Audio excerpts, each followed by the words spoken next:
Na-hit and run ng isang motorsiklo ang isang tumatawid na nakatatanda o senior citizen kahit siya ay nasa pedestrian lane. Ang pangyayari ay nahuli sa isang dashcam at tinutukan ni Bernadette Reyes. Kuha ito sa dashcam ng isang News Cooper bandang alas 9 ng umaga kahapon. Binabagtas niya ang Commonwealth Avenue sa Quezon City nang tumawid sa pedestrian lane ng isang babaeng senior citizen.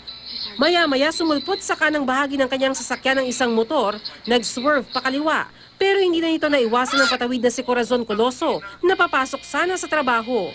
Nahagip ang 77 anyos na si Lola Cora na napasubsob sa lakas ng pagkakabangga. Pero ang driver tila walang nabangga at matapos makabawi ng balanse, humarurot patakas. Isa pang rider ng motorsiklong napahinto at tila hinabol ang nakabangga. Agad namang nilapitan si Lola Cora ng isang estudyante para alalayan. Nagsilapitan na rin ang iba pang pedestrian para tumulong.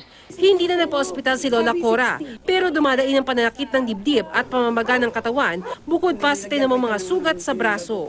Bigla ang yung dating niya eh. Kung napansin ko, siyempre, ano muna ako, siyempre atras ako.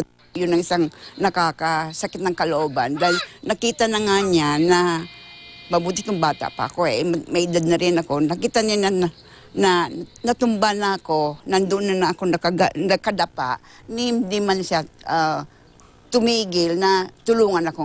Hindi naplakahan na nakabanggang motorsiklo. Hindi na rin nalaman kung natugis siya ng isa pang rider. Mahigpit na paalala ng MMDA sa mga motorista.